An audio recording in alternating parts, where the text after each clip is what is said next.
l'émission Parole de femmes. Cette semaine, nous parlons de couple. Et oui, encore, car nous aimons les couples et nous croyons que Dieu a de bons plans. Et toute cette semaine, nous faisons le parcours de la rencontre, fréquentation, fiançailles, mariage et enfants. Et enfance avec, bien entendu, la parole de Dieu comme fondation et aussi un invité. Bonjour, notre invité. Ça va, Samuel? Oui, ça va. Très bien, ça va, tranquille. Ouais. T'es bien avec nous? Très, très bien. Ça se passe bien? Oui. Ok, c'est cool.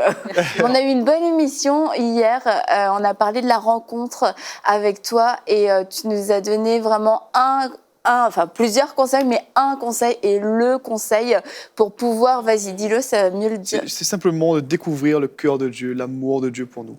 Ça va faire la différence pour tout le reste. Et si vous n'avez pas suivi l'émission et que vous trouvez que ce conseil n'est pas super, je vous encourage à écouter l'émission pour découvrir à quel point ce conseil est vraiment super et absolument nécessaire et indispensable. Et aujourd'hui, on va continuer et on va parler avec toi, Samuel, des fréquentations. Alors, les fréquentations, c'est... même nous, en parlant, on n'a pas tous exactement les mêmes points de vue, mais c'est intéressant comme sujet de conversation. Mais c'est un petit peu la zone floue, la zone de non-droit entre amis, amoureux, en couple, pas en couple. Et du coup, c'est sûr que c'est la période où on y va peut-être un peu plus à tâtons, mais c'est vraiment une période indispensable, une période où on va apprendre à faire connaissance. Et je crois que c'est important qu'on puisse en parler aujourd'hui pour vous inciter, vous encourager à passer par cette période, ne pas passer de la rencontre directement aux fiançailles parce que finalement, ça peut être dangereux. Les fiançailles sont déjà un engagement, on va le voir aujourd'hui, mais on va voir que les fréquentations, on va voir ce que sont les fréquentations. Et puis ça tombe bien parce qu'on a un invité, donc je pense qu'il a une bonne réponse. C'est quoi des fréquentations, Samuel? C'est une question un peu large. Oui, alors les fréquentations, c'est simplement la période où le garçon et la fille sentent que ça pourrait aller plus loin. Éventuellement. Ah, éventuellement. Ça commence bien, tu peux continuer. Là, tu peux élaborer. Et je pense que là où il faut que vraiment on échange, c'est sur parce que c'est vrai que comme on a dit ensemble, la période des fréquentations, c'est un peu compliqué à expliquer parce que ça prend tellement de formes différentes par rapport aux gens.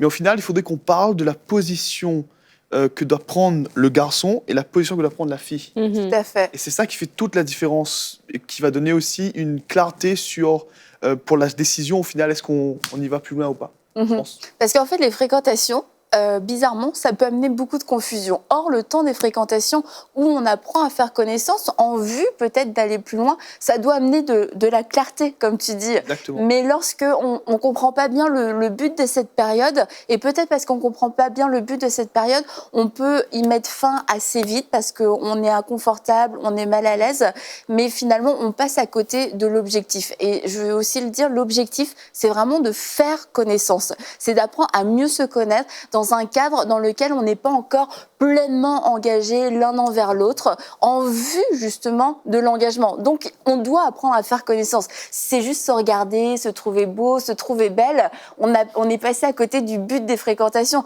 Il y a quelque chose qui doit sortir et je dois pouvoir dire, je commence à la connaître, j'apprends des choses sur cette personne apprend des choses sur moi. Donc ça, et ça va amener de la clarté. Tout simplement, est-ce qu'on continue, est-ce qu'on continue pas? Donc, la seule chose, comme tu dis, c'est que ça prend des formes différentes et il n'y a pas comme des balises ultra précises. Ça commence là, ce jour-là, ça se termine ce jour-là. Et vu que c'est comme un processus où on passe de l'amitié à l'amour, c'est aléatoire selon les personnes. Ça prend un temps différent selon les personnes. Donc, souvent, quand on parle de fréquentation, les gens veulent avoir comme des indicateurs de temps. Mais le temps, finalement, c'est pas le but des fréquentations. C'est pas 6 mois, ça c'est des bonnes fréquentations. C'est quel est le fruit de bonnes fréquentations. Et donc on va parler du positionnement en tant qu'homme, puisque tu es le seul homme sur ce plateau. Je vais demander à Nadine en tant qu'homme. En tant qu'homme, Samuel, comment est-ce qu'on peut se positionner bien dans les fréquentations? Comment avoir une bonne attitude à la fois Ouverte, mais pas trop ouverte. Moi, je pense que déjà, la première chose, c'est l'environnement. Donc, créer un environnement sain, continuellement. C'est-à-dire, par exemple, au lieu de... Si tu commences à rencontrer la fille dans une chambre et qu'il n'y a personne, et que la porte est fermée, et qu'il y a un lit à côté, et qu'il y a une musique de fond, ça commence à te poser problème. Oui, ça commence. Là, c'est pas sage. L'environnement n'est pas sain. Ou si tu rencontres, tu passes du temps avec la personne dans des boîtes de nuit ou dans des endroits où il y a plein de choses qui circulent, c'est pas le top en fait. Je pense que c'est bien de créer un environnement sain. Par exemple, avec des amis, on est dans un groupe d'amis, puis on discute, et puis au fur et à mesure, on apprend à connaître la personne. Et en tant que gars, automatiquement, on sent qu'il y a quelque chose qui doit se faire. Mais moi, je pense que, je parle d'expérience, il faut être capable aussi de montrer à la personne en face de toi que tu es prêt à tout, dans le sens à payer le prix qu'il faut payer pour lui montrer que tu es quelqu'un qui peut... Est-ce que quand on parle de payer le prix, on parle vraiment d'argent ou Il faut clarifier, il faut que les choses soient claires. Alors, payer le prix, il y a plusieurs façons de le faire. Et puis elle va amener sa veste, amener son ticket, il faut que tu sois prêt à payer le prix. Non, mais c'est vrai qu'il y a une notion, bien sûr, il faut être capable d'offrir des cadeaux, c'est pas le problème. Mais il faut que... Je prends l'exemple de 2 courses, ok ? La course du collège, par exemple. Je ne sais pas si tout le monde l'a fait, mais moi dans mon collège, il y a toujours une course au collège qui s'organise. Voilà.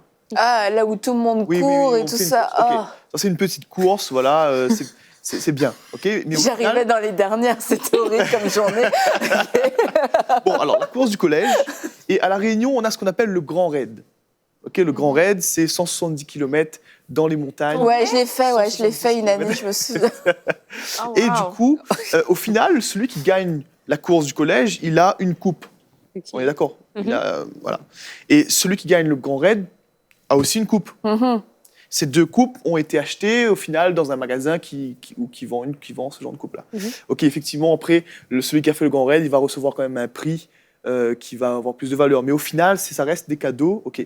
Mais qu'est-ce qui fait la différence entre celui qui a couru le Grand Raid et celui qui a couru la course du collège? Son âge. C'est la préparation, c'est le travail, c'est le courage qu'il a fallu pour traverser. Le Grand Raid, c'est une expérience de vie, mais c'est extrêmement intense. Et quand le gars qui a fait le Grand Raid, dans le sens pour son épouse, pour sa future épouse, pour sa copine, il est capable de faire le Grand Raid. Il est prêt à passer toutes les étapes. Il est prêt à s'engager, à faire attention à des choses de sa vie. Voilà, je veux dire, c'est cet engagement de faire le Grand Raid. Au final, la coupe, elle n'a pas la même valeur. Vous voyez ce que je veux dire ou pas? Est-ce que vous comprenez ce que je veux dire? Moi, ce que je veux encourager, c'est d'avoir des gars qui sont des guerriers et qui aiment la parole de Dieu et qui est prêt à tout, à donner sa vie réellement, même si, au final, ça pourrait ne pas aboutir. Mais c'est vraiment être quelqu'un qui, si tu t'engages, tu t'engages. Tu t'engages, tu vas vers l'engagement, il faut que tu le fasses vraiment. Et moi, je crois que quand un jeune couple se rencontre, il y a des fréquentations qui commencent, il doit avoir une notion dans le cœur du gars, et je pense de la fille aussi, d'exclusivité. Je dis bien une notion, c'est pas dire que là tout de suite c'est fini, ma vie, il n'y a plus personne d'autre autour, non, c'est pas ça. Mais dans le sens, il faut être prêt à ça, il faut être prompt à ça. Il faut être prompt à s'engager, il faut être prompt à ça, sinon ça commence déjà sur des mauvaises bases. C'est sûr que quand on commence avec la notion de... tout le monde, la diversité, voilà. Oui, c'est ça. Parce que tu rencontres quelqu'un, tu es attiré par cette personne, tu te dis ça pourrait, mais tu es en train de jouer sur tous les tableaux. C'est là aussi ça crée beaucoup de confusion. Et finalement, on est en train d'utiliser un système de compétition. Et quelquefois, on voit dans les églises, notamment par rapport aux filles dans les églises, il peut vraiment y avoir une compétition qui s'installe s'installe et ça vient créer des querelles, ça vient créer des divisions, ça vient vraiment créer des vrais problèmes. On peut en rigoler, mais ça existe dans les églises. Et pourquoi est-ce que ces choses arrivent? C'est parce que ces filles-là se sentent aussi mises en compétition et quelque part le message qu'on va leur envoyer, c'est que la meilleure gagne.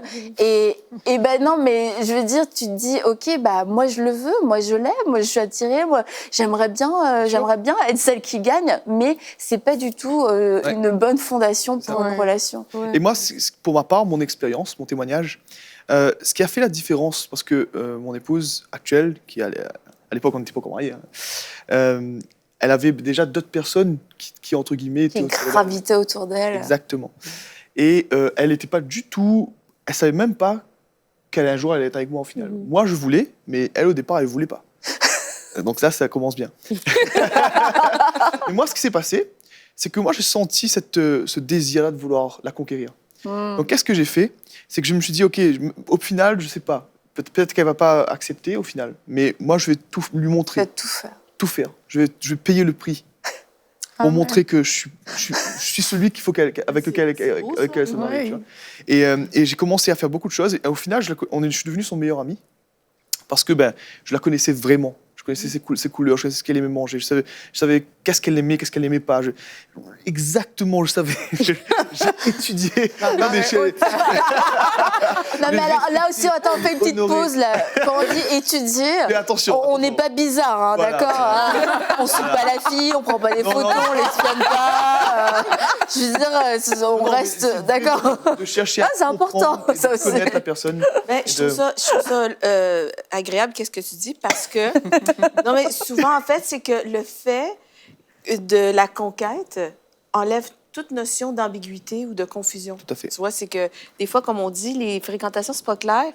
Puis là, des fois, on peut avoir plusieurs parties qui nous courtisent. Mais si vraiment quelqu'un se démarque, il n'y a pas de confusion là. Exactement. Je veux dire, puis là, après, la personne qui a une relation avec Dieu, comme on a parlé hier, peut vraiment ressentir si on se sent bien dans la présence de l'autre, mais vraiment, il n'y a pas d'ambiguïté parce qu'il y a vraiment un désir de conquête et c'est clair. N'est-ce pas? Et surtout, j'étais prêt à tout parce que dans notre histoire, à un moment donné, elle me disait que voilà, elle était vraiment, elle avait besoin de guérison dans plusieurs domaines, mais surtout dans le nouvel amoureux parce que son ex venait de la quitter et elle avait encore un désir d'essayer de le réavoir. Et moi, je ne me suis pas dit, écoute, moi, je veux être ton copain, quoi. Allez, il faut que tu arrêtes, là. Non. Je me suis dit, je suis ton ami, je ne t'oblige pas, je ne t'impose rien. Je suis là pour t'aider, pour t'aimer. Et même si tu choisis quelqu'un, écoute, je serai là quand même pour t'épauler. Je veux dire, en fait, je n'ai pas cherché à être, entre guillemets, à l'obliger à venir vers moi. Mais je suis venu pour l'épauler, pour l'aimer vraiment, pour la servir vraiment. Ah, c'est beau. Et ça fait la différence. Et pourtant, je n'étais pas vraiment chrétien. J'avais été chrétien de titre. Depuis... on va dire que j'ai grandi dans une famille où il y avait des valeurs. Donc du coup, j'avais quand même un minimum de valeurs et j'avais vraiment fait attention malgré tout. Et donc là, j'étais vraiment... Et là, comme par hasard, je me suis bien prié pour de vrai. Parce qu'elle me résistait au début. Dans le sens... Et du coup, ça m'a aidé. C'est ce qui a fait que quand elle a rencontré Jésus, moi aussi, j'ai rencontré Jésus, je pense. Wow. Mais du coup, le fait de m'être investi pour de vrai, en fait, au final, même les gens autour d'elle, sa famille lui disaient, mais c'est lui, il faut que tu t'engages avec lui. Parce que lui, par exemple, elle ne se sentait pas jugée, elle pouvait s'ouvrir, elle pouvait parler de tout, parce que je n'étais pas braqué sur ma position, sur moi. En fait, ce n'est pas que je me suis effacé, c'est que je me suis dit, c'est toi le plus important, ce n'est pas moi. Au final, dans la situation. Je veux que toi, tu te sentes bien, je veux que toi, tu te sentes écouté et aimé. Et si au final, c'est pour qu'on reste amis, je porterai ce fardeau, entre guillemets. Tu pouvais te faire friendzoner encore. Mais j'accepterai. Je suis prêt à accepter ça. Et moi, je dirais aux jeunes gars qui se disent qu'ils veulent gagner, ils veulent courtiser, ou je sais pas comment dire ça, entrer en fréquentation avec une fille, soyez prêts à ne pas arriver à vos fins, entre guillemets. Soyez là pour vous donner, simplement. Donnez-vous. Puis pensez à l'autre, pensez pas à vous. Ça fait déjà toute la différence. C'est clair. Vraiment, ça change tout. Waouh, Je manque de mots, mais je trouve ça super parce que le fait que tu vois les fréquentations de cette manière-là, parce que la fille qui observe un homme qui agit de cette manière-là, va se dire, ben, écoute, il est même pas engagé pour la vie avec moi, puis il est déjà comme ça. Ben oui. Ben, je veux dire, c'est de bon augure, ça démontre le cœur de la personne. Moi, je suis marié à... Alors, il y a 7 ans de ça. J'ai 28 ans, donc à 21 ans. Exactement. C'est ça. Donc, 3 ans après ta majorité, si je compte bien, et puis 9 ans avant tes 30 ans. Pas mal. Pas mal. T'es vraiment fort. Eh bien, on en revient quand même au principe, une des fondations de cette période de la fréquentation, c'est l'amitié. Et dans l'amitié, c'est ce qui va aussi nous permettre de pouvoir aimer l'autre de façon désintéressée. Exactement. Et en se préservant quelque part, parce que si on se dit, bah, même si ça n'aboutit pas, tu sais, j'aurais aimé la personne dans le sens, je l'aurais soutenu, j'aurais été un ami, j'aurais été une amie pour la personne, et ça va garder notre cœur, parce que quand on entre trop vite dans une relation avec un engagement et ça fonctionne pas, bah c'est là où on a vraiment le cœur brisé, parce qu'on est déjà allé loin, on s'est déjà comme fait des promesses, on s'est déjà dit trop de choses, et du coup on s'est déjà projeté, alors que là non, tu sais, moi je suis là pour aimer la personne, pour l'aider, de tenir sa place d'ami et de valoriser, de nourrir l'amitié. Ça fait que bah, c'est vrai, même si ça n'aboutit pas, même si ça peut faire de la peine, hein, mais ça garde quand même notre cœur. On va pas vivre une déception amoureuse, on va vivre une déception, mais ce sera pas la même déception que si on s'était mis en couple en 2 semaines et puis finalement ça se termine pas. Et ça permet aussi de protéger notre réputation, parce que quand on agit de la manière dont on agit, on agit vraiment avec beaucoup d'intégrité. Et après, si ça se fait pas, on a vraiment une réputation intacte et irréprochable. Donc ça veut dire qu'on n'a pas d'historique, on n'a pas de mauvais antécédents. Au contraire, c'est vraiment un garçon qui a beaucoup de valeur, qui a respecté cette fille. Tu sais, il est resté vraiment clean avec elle. Ben, ça parle en notre faveur. Hein. Mais par rapport aux filles, une chose que j'ai envie de dire par rapport à ce que tu dis, Annabelle, c'est de ne pas s'emballer trop vite, en fait. Oui.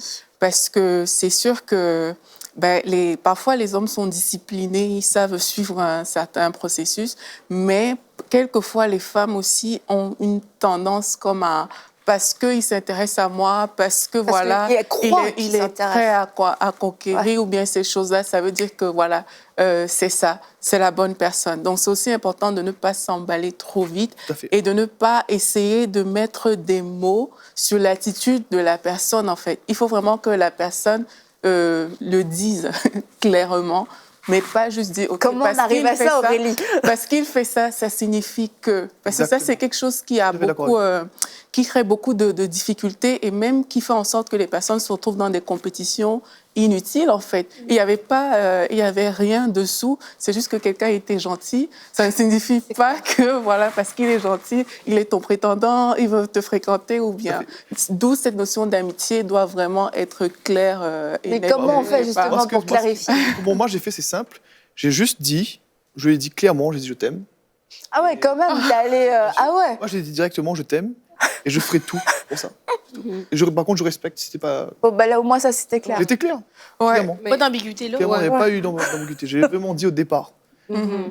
Mais au niveau des filles, parce que les femmes et les hommes, on ne regarde pas les choses de la même manière. Et vraiment, on vous aime, mais nos sœurs, et on ne veut pas que vous vous mettez dans des situations compromettantes, un peu comme Aurélie a dit. La Bible dit dans Cantique de ne pas réveiller l'amour avant qu'il soit le temps. Et je crois que le temps de fréquentation, c'est aussi un temps d'observation, c'est un temps d'amitié, mais on n'est pas en train de se jeter, voilà, en cadeau, en pâture. Donc, ça veut dire que nous, les femmes, sachant que lorsque nos émotions, notre cœur est déjà est mis dans quelque chose, on va s'emballer, on va se faire des films et tout ça, et pour pas que la personne te dise, ben non, moi, en fait, je voulais juste te parler juste comme un ami. C'était pas si loin que ça. C'est important en tant que fille de se garder. Et vraiment, de comprendre, on a parlé hier, Samuel a parlé hier, de connaître notre valeur en Christ. Et vraiment, en tant que femme, de savoir que nous sommes cette valeur ajoutée dans le couple. C'est l'homme qui vient vers nous, c'est lui. Pas pour dire qu'on n'a pas à avoir un sentiment ou un désir, mais c'est comme, faut pas faire les choses à l'envers, tu vois. Et c'est comme ça qu'il y a des gens, qu'il y a 4 filles dans l'équipe de louange qui veulent le même gars parce que, vous vous êtes en mode chasse alors que vous n'êtes pas des chasseurs.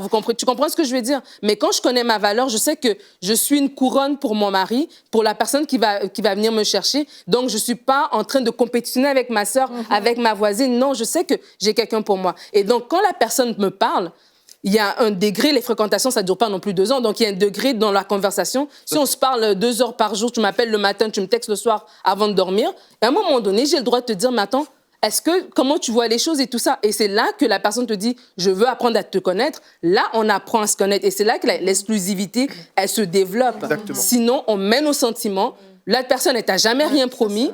Et puis après, un matin, tu te réveilles et tu as le cœur brisé. Et c'est vraiment important. Tu vois sur les réseaux Voilà. que le gars, il s'est fiancé. Voilà, c'est important d'avoir du discernement. C'est Non, mais ça important. arrive. Moi, C'est important aussi, là, parce que Samuel a dit, par exemple, qu'il a dit je t'aime à sa future, mais vraiment, il faut faire attention avec le mot je t'aime aussi de nos jours, parce qu'il y a beaucoup de garçons, justement, qui viennent en disant qui le disent de... Voilà, ils disent ça à tout le vent comme ça. On parle pas de toi. Hein. Je t'aime, et puis Ouais, la fille, c'est elle vrai. prend ça, et puis elle se fait des films avec ça. Ouais. Mais il faut faire attention aussi à ça, et vraiment oser poser des questions comme, OK, tu dis que tu m'aimes, qu'est-ce que tu aimes vraiment, en fait? Et là, tu vas réaliser qu'en fait, peut-être il ne te connaît pas, donc il aime peut-être quelque chose de superficiel, quelque chose qui ne... J'aime tes cheveux. qui Ah bah, Et ça replace les choses dans leur contexte, vraiment. Ça, c'est important. C'est bien d'avoir le point de vue de l'homme et le point de vue de la femme. Parce que les deux, comme je disais au départ, ont une position différente à tenir. C'est important parce que la Bible, quand on regarde la Bible, le mot femme est souvent, en fait, au final, c'est le mot princesse. C'est vraiment, Dieu considère la femme comme une princesse. Et si le gars, il comprend ça, il comprend que c'est le trésor, le joyau de Dieu. Donc, il ne peut pas se permettre, au-delà de la normale, je dirais, il lui doit un honneur et un respect qui doit se voir et s'entendre. Et si, justement, cette fille a été touchée par Jésus, elle doit justement accepter ça. Et accepter, comme je disais, le temps aussi. Et pas s'emballer trop vite. Prendre du temps. Et dire, OK, on va voir. On va voir ce qui se passe. Moi, je D'apprendre à veux te juste revenir sur ce que Nadine a dit. Je veux pas te contredire. Mais c'est que moi, je crois quand même que les filles peuvent faire un premier pas. Parce que, et pas en mode chasseuse, et là je suis vraiment totalement d'accord avec toi, on est d'accord. Parce que là, quelquefois, ça se transforme, c'est bizarre. Mais quelquefois, il y a des garçons, ils sont plus timides. Et en fait, si la fille fait pas le premier petit pas, juste le petit truc qui dit ok, tu peux m'inviter à boire un café, voilà. ça va aller, Bon. bah il va jamais rien se passer. Et puis c'est vraiment une question qu'on reçoit souvent, mais est-ce que nous en tant que femmes, est-ce qu'on peut faire le premier pas? On s'entend que le premier pas, c'est pas d'aller le saisir et de un premier pas, c'est montrer qu'il y a une... Excuse-moi, je me contiens en plus dans l'émission.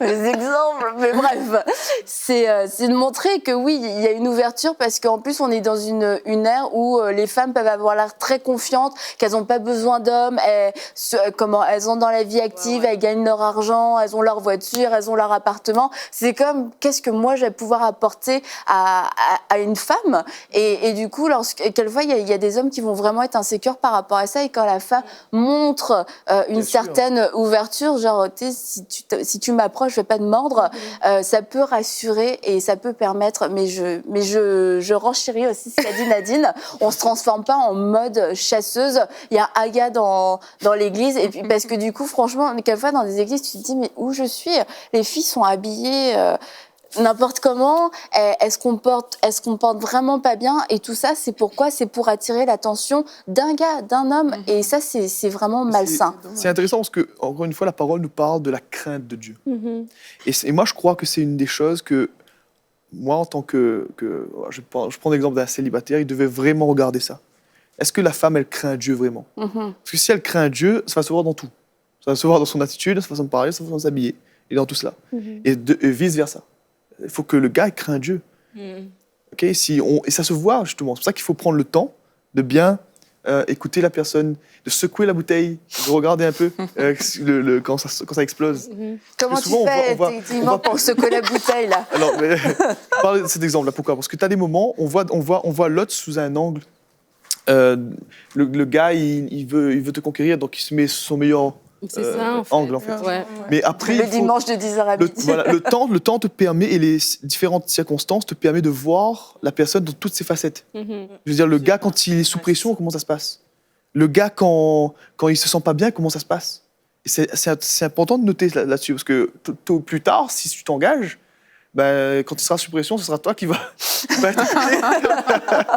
Et du coup, il faut vraiment, et bien sûr, pas demander au gars d'être parfait, mais c'est regarder aussi l'attitude classique à un Dieu, par exemple. Il va faire une erreur, il va dire « Purée Seigneur, pardonne-moi », et puis tu vas voir une attitude de repentance réelle. Et le gars, il va vouloir changer, il va vouloir s'améliorer. Moi, je n'étais pas vraiment, j'avais plein de choses à changer au départ. Mais en fait, je remercie Dieu parce que je commençais, malgré, c'est fou ça, malgré le fait que je n'étais pas encore touché par l'amour de Dieu réellement, j'avais ce désir de me remettre en règle, même si je n'arrivais pas. Et ce qui a réussi, Dieu est venu après, il m'a libéré. Mais c'est vraiment important. C'est vraiment important le temps. C'est un allié, en fait, le temps. Ouais. Et dans ce temps-là, je pense que par rapport à ce que le pasteur Samuel dit, c'est qu'il faut regarder aussi, la soif, en fait, de la personne en face de nous. Parce que c'est la soif qui dure, la soif de Dieu qui dure. C'est pas ce qui paraît évident comme ça, mais c'est cette soif-là qui garde, en fait. Et c'est des bonnes questions aussi à se poser pendant ces temps de fréquentation et à découvrir chez la personne que tu as appelé à fréquenter, c'est est-ce qu'il est animé de cette soif qui va faire la différence dans le futur au final. Et le fait de découvrir des choses avec le temps et aussi dans différentes situations, ça ne veut pas dire parce qu'on découvre quelque chose qui, un défaut finalement, mais je veux dire c'est bien en fait, ça veut dire que les fréquentations sont efficaces parce que si on découvre aucun défaut dans la période des fréquentations, c'est qu'il y a un problème. Mais c'est juste de se dire, est-ce que c'est le genre de défaut que je peux accepter, qui est acceptable en général dans une relation qui va être saine. Je sais pas, moi, le gars, il s'enflamme et là, il devient violent. Est-ce que c'est vraiment quelque chose que je veux dans ma relation? Non, la violence, c'est pas acceptable. Après, encore une fois, ça veut même pas dire que la relation va se terminer. Ça veut dire, il y a un problème, il va falloir régler ce problème. Mais c'est clair qu'on n'ira pas plus loin tant qu'il y a ça. Après, quelquefois, il y a d'autres choses, des choses qui peuvent paraître plus anodines, des façons de faire, des façons de vivre, des façons de parler, et puis on se dit non, moi je peux même pas imaginer, ça me tape déjà sur le système, en tant qu'ami, je supporte pas, donc ça veut pas dire que c'est franchement mal, mais ça peut être des indicateurs tout simplement pour nous dire c'est pas pour toi, la relation elle va pas aller, c'est là ce que tu es en train de voir, c'est un aperçu de tes 50, 60, 80 ans à venir, et là 5 minutes t'en peux déjà plus, arrête quoi, et en fait ça veut pas dire que la personne elle est achetée aux poubelles, qu'elle est du diable, c'est juste qu'on n'est pas forcément compatible, et là ça veut dire que les fréquentations aussi ont été réussies, et les fréquentations ne sont pas réussies quand on n'arrive pas à savoir en fait à traverser la première étape peut-être de la première sensation, ah oui, on ne sait plus, etc. Non, vraiment, il faut qu'au terme des fréquentations, on se dise, on reste amis, ou alors on va plus loin et on s'en va vers les fiançailles. Et de les fiançailles, on va en parler demain avec toi, Samuel. Merci encore pour tes beaux conseils et on se retrouve demain pour une prochaine émission de Paroles de Femmes.